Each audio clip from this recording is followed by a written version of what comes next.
adalah pertanyaan dari salah satu siswa kelas 10 yang masih bingung terkait video yang ada di Moodle. Oke, perhatikan.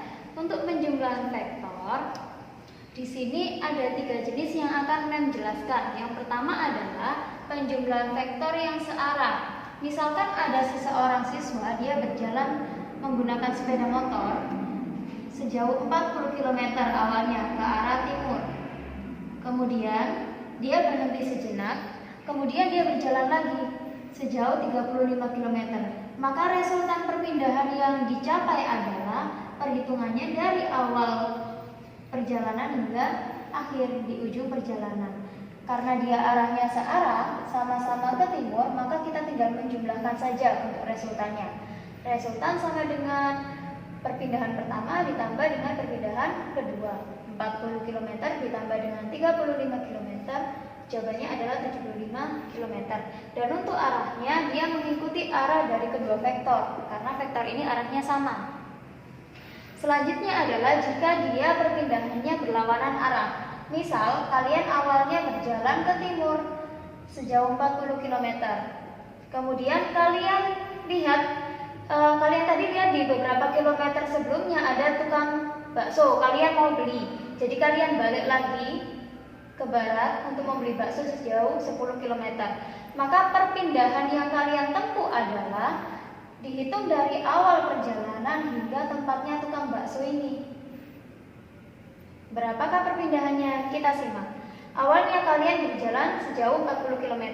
Kemudian kembali ke arah barat, karena ini arahnya ke kiri, maka dia bernilai negatif. Di sini dimasukkan minus B, minus 10 km. Sehingga perpindahan yang kalian lakukan adalah dari sini hingga sini sebesar 30 km saja. Kalau ini untuk ketentuan, ketika vektor itu arahnya ke kanan, maka dia akan bernilai positif. Ketika vektor itu arahnya ke kiri, dia akan bernilai negatif. Jika vektornya arahnya ke atas, itu nilainya positif. Jika vektornya arahnya ke bawah, dia bernilai negatif. Oke, lanjut. Selanjutnya adalah ketika si vektor ini membentuk sudut 90 derajat atau tegak lurus. Misal kalian berjalan ke arah timur sejauh 60 km. Kemudian kalian berjalan ke arah barat sejauh 80 km. Maka untuk resultannya tidak boleh langsung ditambah. Tidak boleh 60 ditambah 80. Kita mencari panjang dari pangkal, dari ujung kalian berangkat, dari pangkal kalian berangkat hingga ujung kalian nyampe. Ini adalah resultannya. Kalau seperti ini, resultannya kita menggunakan rumus Pitagoras, di mana R resultannya adalah A kuadrat besar A kuadrat ditambah dengan besarnya B kuadrat, kemudian di akar. Kita masukkan A kuadrat adalah 60 kuadrat, B-nya 80 kuadrat.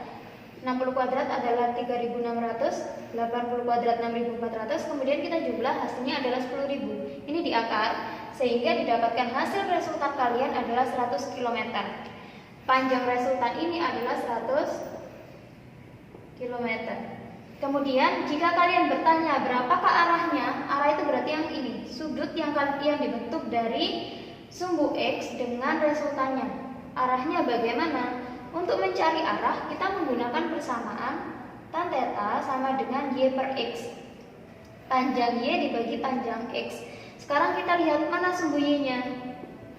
Titik B adalah sumbu Y dan vektor A adalah sumbu X. Maka kita masukkan di sini. Tan theta sama dengan Y 80 dibagi dengan 60, sehingga didapatkan hasil tan theta sama dengan 4/3. Tan theta sama dengan 4/3. Kita sedang mencari kita sedang mencari tetanya. Kalau kita mencari tetanya, maka kita inverse, dibalik sudut berapakah yang hasilkannya adalah 4/3, sehingga ditemukan tetanya sebesar 53. Untuk mendapatkan hasil ini, silakan simak bagian ini. Untuk segitiga siku-siku, dia punya sudut istimewa. Miring. Untuk segitiga siku-siku dia punya sudut istimewa karena dia punya perbandingan yang istimewa. Perbandingannya selalu kelipatan dari 3, 4, 5. bisa 3, 4, 5, 6, 8, 10, dan seterusnya. Selalu perbandingannya 3, 4, dan 5. Terus di sini sudutnya selalu 90 derajat. Antara 5 dan 3 ini ada sudut 53. Antara 4 dan 5 di sini ada sudut 37. Untuk mencari nilai tan, kita menggunakan persamaan sin cos tan sin sama dengan. Untuk persamaan tan theta, kita menggunakan persamaan tan theta sama dengan desa. Artinya apa? Depan dibagi samping. Depan dibagi samping. Sekarang kita kan tetanya tidak tahu, berapa sih sudutnya tidak tahu. Tapi kita tahu nilai depan dan nilai sampingnya. Nilai depannya adalah 4, nilai sampingnya adalah 3. Kita cari sudut di mana depannya itu 4, sampingnya 3. Bagian depannya adalah 4, bagian sampingnya adalah 3. Maka sudut yang dimaksud adalah yang ini. Sudut ini depannya 4, langsung berhadapan dengan angka 4, dan bagian samping sudut adalah 3. Dari sini kita tahu bahwa tan theta sama dengan 4/3. Hasil tan theta yang 4/3 itu adalah sebesar 53 derajat. Di mana 4-nya ini bagian depannya 4, bagian sampingnya adalah 3. Maka sudut yang dimaksud adalah yang ini. Sudah selesai.